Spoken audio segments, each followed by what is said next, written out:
আসসালামু আলাইকুম। প্রথমে বলবো পরবর্তী ডিগ্রি ভর্তির আপডেট এবং ডিগ্রির প্রথম বর্ষের সাজেশনগুলো ফ্রিতে নেওয়ার জন্য চ্যানেলটিকে সাবস্ক্রাইব করে রাখবে। আমরা তোমাদের সাজেশনগুলো ফ্রিতে প্রোভাইড করব। 2023-24 সালে যারা ডিগ্রি ভর্তির আবেদন করেছিলে তোমাদের প্রাথমিক আবেদনের রেজাল্ট কখন প্রকাশ করা হবে? তো এখনও কিন্তু জাতীয় বিশ্ববিদ্যালয় থেকে কিন্তু তোমরা কিন্তু অনেক দিন আগে কিন্তু আবেদনটা করেছো।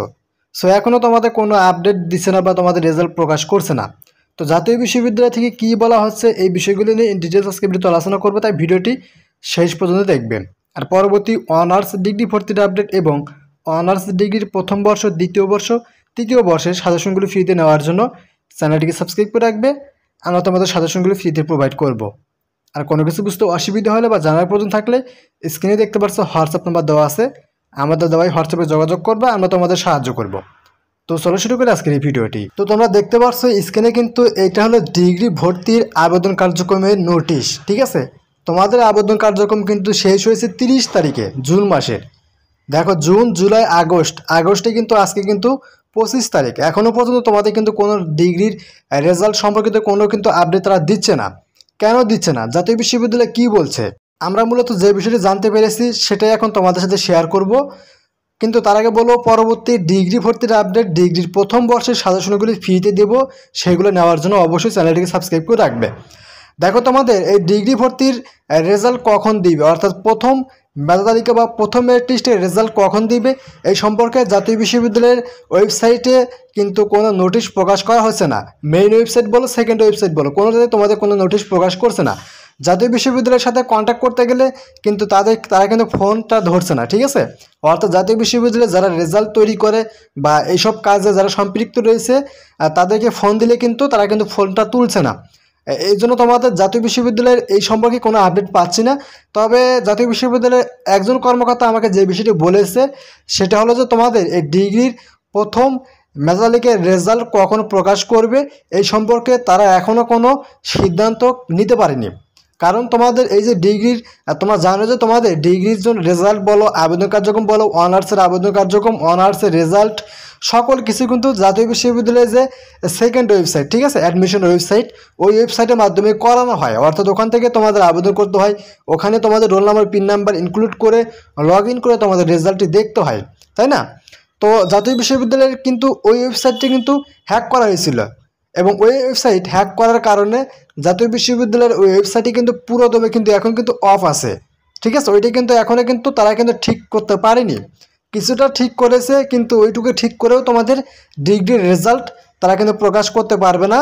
যার জন্য তোমাদের ওই ওয়েবসাইটটা সম্পূর্ণভাবে ঠিক না হওয়া পর্যন্ত তোমাদের ডিগ্রির রেজাল্ট তারা প্রকাশ করবে না। আর এদিকে তোমাদের আর একটা রিজন রয়েছে ডিগ্রির রেজাল্ট না প্রকাশ করার কারণ। ফেনী সহ কুমিল্লা আর বিভিন্ন মৌলভীবাজার সহ বিভিন্ন অঞ্চলে কিন্তু বন্যা দ্বারা প্লাবিত হয়েছে, ঠিক আছে। বন্যা দ্বারা প্লাবিত হওয়ার কারণে ওই অঞ্চলগুলোতে কিন্তু অনেক শিক্ষার্থী রয়েছে, তারাও কিন্তু ডিগ্রিতে আবেদন করেছিল।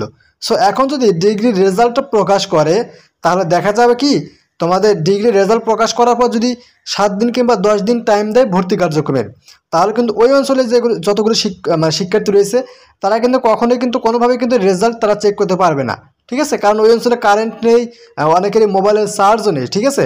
যার জন্য তারা কিন্তু কোনোভাবেই এই আপডেটগুলো পাবে না বা তাদের রেজাল্টগুলো দেখতে পারবে না। আর রেজাল্টগুলো দেখতে না পারলে বা আপডেট না পেলে তারা কিন্তু ভর্তি হতে পারবে না, তখন কিন্তু তারা কিন্তু একটা বছর কিন্তু গ্যাপ খাবে, ঠিক আছে।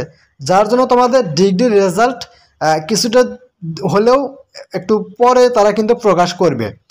মূলত তোমাদের এখানে বলতে গেলে তোমাদের ডিগ্রির রেজাল্টটি বন্যা পরিস্থিতি স্বাভাবিক হওয়ার পরে ওয়েবসাইটটা ঠিক করবে, এর মধ্যে তোমাদের ওয়েবসাইটগুলো ঠিক হয়ে যাবে, দেন তোমাদের ডিগ্রির রেজাল্ট প্রকাশ করবে।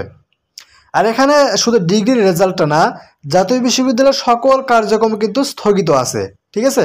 অর্থাৎ জাতীয় বিশ্ববিদ্যালয়ের এই যে অনার্সে যারা দ্বিতীয় রিলিজ স্লিপে আবেদন করবে তাদের কার্যক্রমও কিন্তু স্থগিত আছে। তারপরে তোমাদের যারা ডিগ্রি সেকেন্ড ইয়ারে রয়েছে এবং অনার্স ফার্স্ট ইয়ারে যারা বর্তমানে আসো এবং পরীক্ষা দিবে অক্টোবরে শেষের দিকে, তাদের সকল কার্যক্রম কিন্তু স্থগিত আছে। শুধু ডিগ্রির যে কার্যক্রম স্থগিত আছে এরকম কোনো বিষয় না, ঠিক আছে।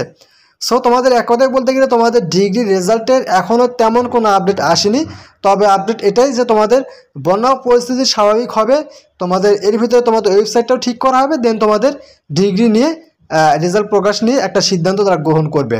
এর আগে তোমাদের ডিগ্রির রেজাল্ট প্রকাশে কোনো রকমের কোনো সম্ভাবনাই নেই, ঠিক আছে।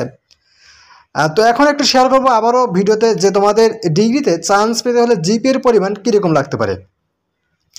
তোমাদের ডিগ্রির বলো অনার্সের বলো, তোমাদের কিন্তু কলেজগুলো কিন্তু 3 ধরনের হয়ে থাকে, 3 ধাপের, অর্থাৎ ডিস্ট্রিক্ট পর্যায়ে, ডিভিশন পর্যায়ে এবং তোমাদের উপজেলা পর্যায়ে। তো ডিস্ট্রিক্ট পর্যায়ের মানে চান্স পাওয়ার জন্য জিপিএ লাগবে অন্যরকম, ডিভিশন পর্যায়ে চান্স পাওয়ার জন্য জিপিএ লাগবে অন্যরকম, উপজেলা পর্যায়ে চান্স পাওয়ার জন্য জিপিএ লাগবে অন্যরকম। কারণটা কি? কারণটা ওইটা হলো ডিস্ট্রিক্ট, এটা হলো উপজেলা, এটা হলো ডিভিশন। ডিভিশন পর্যায়ে সবাই আবেদন করে, ডিস্ট্রিক্ট পর্যায়ে কিন্তু সবাই আবেদন করে, ঠিক আছে। উপজেলা পর্যায়ে খুব কমই শিক্ষার্থী আবেদন করে।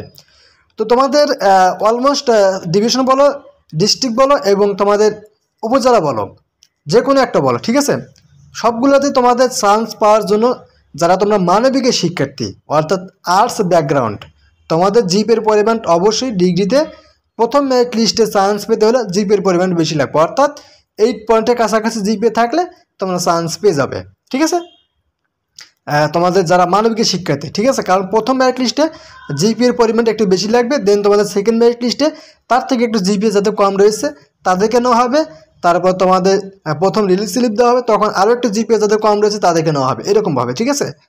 পর্যায়ক্রমে কমতে থাকবে জিপিএর পরিমাণ। আর যারা তোমরা কমার্সের স্টুডেন্ট তাদের জিপিএর পরিমাণটাও 7.50-এর উপর থাকতে হবে চান্স পাওয়ার জন্য, এবং যারা সায়েন্সের স্টুডেন্ট তাদের জিপিএর পরিমাণ অলমোস্ট সবসময় বেশি লাগবে, অর্থাৎ 9 পয়েন্টের উপর লাগবে, তাহলে কিন্তু তারা চান্স পাবে, ঠিক আছে। আর তোমাদের ডিগ্রির রেজাল্ট মূলত আগামী এই বন্যা পরিস্থিতি স্বাভাবিক হবে, দেন তোমাদের এই সম্পর্কে একটা সিদ্ধান্ত নিবে। মোটামুটি ধারণা করা যাচ্ছে তোমাদের ডিগ্রির রেজাল্টটি আগামী সেপ্টেম্বরের মাঝামাঝির দিকে প্রকাশ করা হতে পারে, ঠিক আছে। তো এটা ছিল আজকের আপডেট। কেমন লাগলো ভিডিওটি অবশ্যই কমেন্ট করে জানিয়ে দিই। ভিডিওটি ভালো লাগলে অবশ্যই লাইক করবা, চ্যানেলটিকে সাবস্ক্রাইব করে রাখবে। পরবর্তী অনার্স ডিগ্রি ভর্তির আপডেট, অনার্স ডিগ্রি প্রথম, দ্বিতীয়, তৃতীয় বর্ষের সাজেশন করে নেওয়ার জন্য। আর কোনো কিছু বুঝতে অসুবিধা হলে ভিডিওর ফার্স্ট কমেন্টে হোয়াটসঅ্যাপ পেয়ে যাবে, সেই হোয়াটসঅ্যাপে যোগাযোগ করবে, আমরা তোমাদের সাহায্য করবো।